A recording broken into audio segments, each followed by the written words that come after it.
আমি বলেছি 4 তারিখের পর ডিজে বাজে। আমি প্রশ্ন করতে চাই যে আমি যদি সত্যি কোনো ভুল বলে থাকি, আমি এই স্টেটমেন্টগুলো কবে করেছি? নির্বাচন চলাকালীন। নির্বাচন যখন চলছে, ল অ্যান্ড অর্ডার, আইন শৃঙ্খলা কার আন্ডারে? ইলেকশন কমিশনের আন্ডারে। মমতা বন্দ্যোপাধ্যায়ের আন্ডারে তো ছিল না। তাহলে তখন আমার বিরুদ্ধে এফআইআর হলো না কেন? ইলেকশন কমিশনের বিরুদ্ধে কমপ্লেন হলে ইলেকশন কমিশন আমার বিরুদ্ধে ব্যবস্থা নিল না কেন? তার কারণ আমি যদি ডিজে বাজানোর কথা বলে থাকি, দেশের স্বরাষ্ট্রমন্ত্রী বলেছেন তৃণমূলের লোকেদের উল্টো করে ঝুলিয়ে দিয়ে সোজা করে দেব। আপনারা জানেন গতকাল আমি ভবানী ভবনে সিআইডি অফিসে গেছিলাম। সেখানে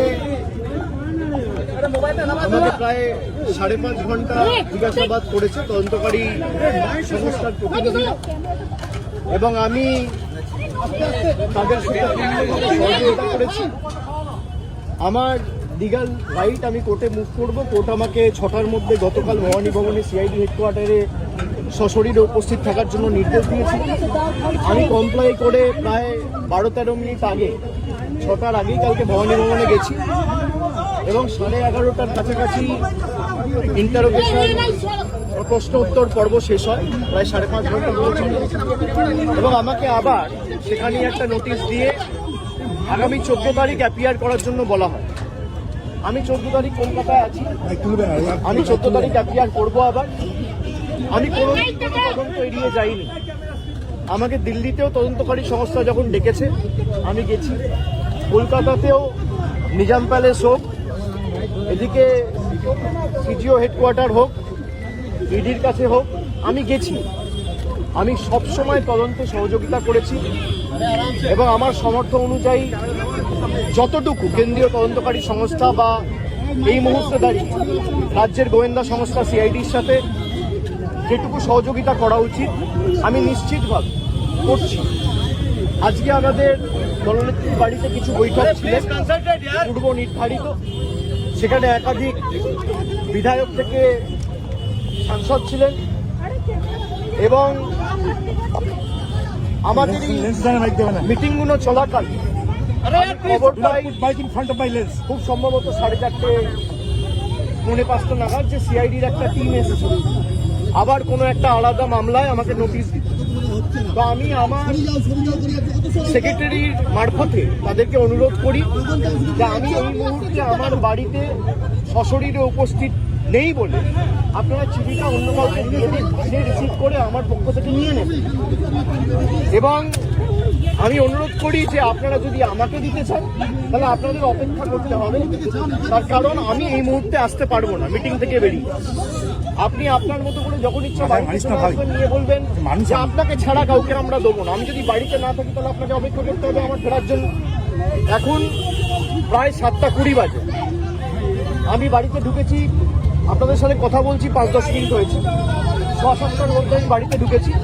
আমি ঢুকে দেখছি সিআইডির প্রতিনিধিরা নেই, তারা ফিরে গেছে। তারা যদি পরবর্তীকালে আমাকে ফোন করে আসে, আমার সাথে যোগাযোগ করে আসে এবং আমাকে বলে কোন সময় গেলে আমি বাড়িতে থাকবো, তখন নোটিশ দেবে, আমি নিশ্চিতভাবে জানাবো।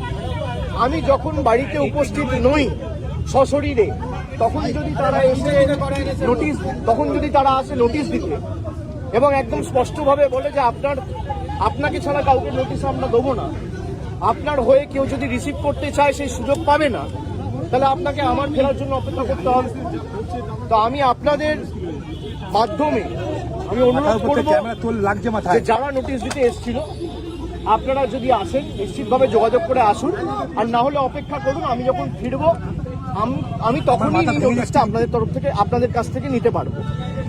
আপনারা যারা আমাকে প্রশ্ন করছেন আপনি তদন্ত এড়িয়ে যাচ্ছেন, আমি কোনো তদন্ত এড়িয়ে যাই, আমার দোকানোর কিচ্ছু নেই।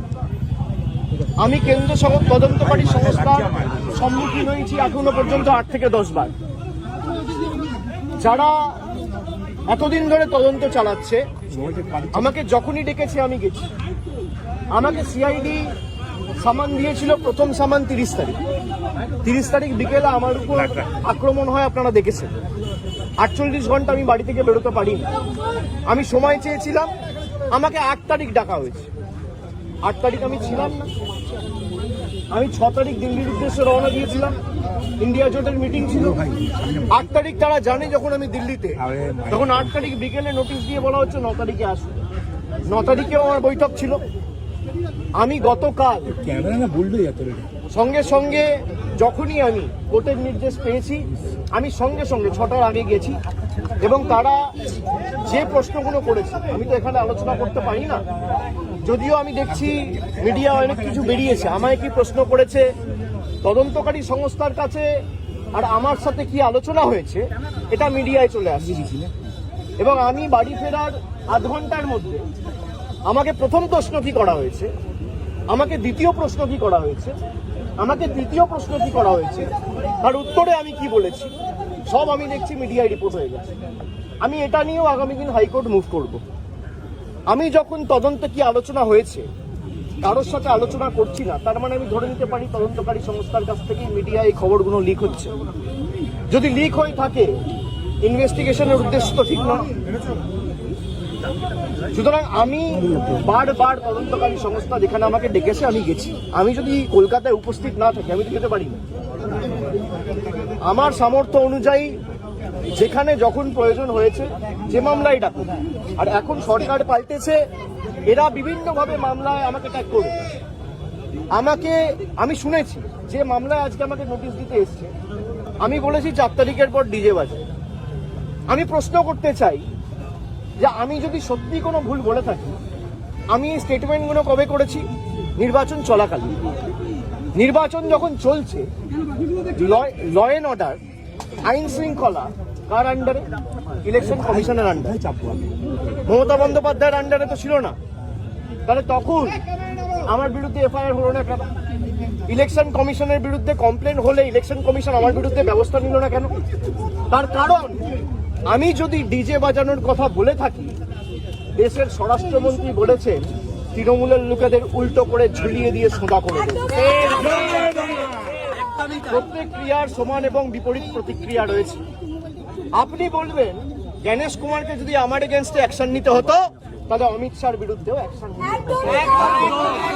অমিত শাহর বিরুদ্ধে অ্যাকশন নেওয়ার ক্ষমতা ইলেকশন কমিশনের নেই, তাই আমার বিরুদ্ধেও অ্যাকশন নিতে পারেনি। সরকার বদলেছে, এখন মামলা হয়েছে। তাহলে আমার বিরুদ্ধে যদি মামলা হয়, আমি ডিজে বাজাবো বলে, তাহলে অমিত শাহর বিরুদ্ধে এফআইআর হবে না কেন? আমরা তো কোর্টে মুভ করবো। তদন্তকারী সংস্থার কাছে রাজ্যের মুখ্যমন্ত্রী যদি এই কেস, আমি বাংলা থেকে বহিরাগতদের আক্রমণ করেছি বলে আমার ভাষণে এই তদন্তভার সিআইডিকে দেওয়া হয়, তাহলে যে বহিরাগতরা এসে বাঙালিকে আক্রমণ করেছে সেই মামলার দায়ভার কেন সিআইডি বা সিবিআই কে দেওয়া হবে না? এই প্রশ্ন তো উঠবেই। এই প্রশ্ন তো এড়িয়ে যেতে পারে না। আপনারা এসব চাপের রাজনীতি, দল ভাঙানো আমরা অনেক দিন ধরে দেখছি। এসব করে কোনো লাভ নেই। 30 লক্ষ মানুষকে আপনারা ভোটার তালিকার বাইরে রেখে ভোট করেও তৃণমূল 41% ভোট পেয়েছে। 2,60,00,000 ভোট তৃণমূল কংগ্রেস পেয়েছে। তাদের প্রতিনিধিত্ব তৃণমূল কংগ্রেস করবে। এক চুল জায়গা তৃণমূল কংগ্রেস ছাড়বে না। থমকে চমকে সিআইডি দিয়ে, সিবিআই দিয়ে, দল ভেঙে, উৎসাহ করে, গায়ের জোরে কর্মীদের মিথ্যা মামলায় ফাঁসিয়ে, ফলস কেসে ইমপ্লিকেট করে, পার্টি অফিস দখল করে, বাড়ি ভেঙে, ঘর জ্বালিয়ে তৃণমূল কংগ্রেসকে দমিয়ে দেবো। সিপিএম এর বিরুদ্ধে লড়াই করে 34 বছরের জগদ্দল পাথরকে সরিয়ে তৃণমূল কংগ্রেস ক্ষমতায় এসছে মানুষের আশীর্বাদ। 2011 সালের পরিবর্তন আর 2026-এর পরিবর্তনটা খালি একটু তুলনা করুন। মানুষের মধ্যে কোনো আবেগ নেই, স্বতঃস্ফূর্ততা নেই। 8টার পর রাস্তা শূন্য, ফাঁকা। বিজেপি বিজয় মিছিল বার করতে পারছে না। যারা বড় বড় ভাষণ দিচ্ছে, আমি বলবো রাজনৈতিকভাবে মোকাবিলা করুন। মানুষ যদি আপনাদের জিতিয়ে থাকে, মানুষের জন্য কাজ করুন। মানুষ বুলডোজারের জন্য ভোট দেয়নি, মানুষ কর্মসংস্থানের জন্য ভোট দিয়েছে, শান্তি শৃঙ্খলা সম্প্রীতির জন্য ভোট দিয়েছে। মানুষ উন্নয়নের স্বার্থে ভোট করুন। উন্নয়ন, দিল্লির সাথে লড়াই করে টাকা আনুন। আপনারা ভোটের আগে বলেছিলেন অন্নপূর্ণা ভান্ডার, আর ভোটের পর মানুষ দেখছে বুলডোজার। এই দ্বিচারিতা তো চলতে পারে না। আমি মিডিয়ার বন্ধুদের বলবো, কোনো স্পেকুলেশন, কোনো আলোচনা না করে যদি কেউ ভুল তথ্য পরিবেশন করেন, আমরা কিন্তু বাধ্য হব হাইকোর্ট সুপ্রিম কোর্ট অব্দি যেতে পৌঁছাতে। আপনাদের দায়িত্ব আপনারা সঠিক তথ্যটা মানুষের কাছে উপস্থাপিত করবেন, পরিবেশন করবেন। আপনারা রটনাকে ঘটনা বানিয়ে দেখাবেন না। আমার সাথে তদন্তকারী সংস্থার কি কথা হলো, আমার সাথে অন্য কারোর কি কথা আপনি দেখিয়ে দিচ্ছেন। আমার সাথে রাহুল গান্ধীর মিটিং হয়েছে, তৃতীয় ব্যক্তি কেউ নেই, আমি আর রাহুল গান্ধী কি কথা হয়েছে আপনারা জেনে গেছেন। আমিও মিডিয়ার সাথে কথা বলবো রাহুল গান্ধী। আপনারা জানছেন কোত্থেকে? আপনারা আপনাদের মতো স্পেকুলেট করে খবর যা পাচ্ছেন বলে দিচ্ছেন।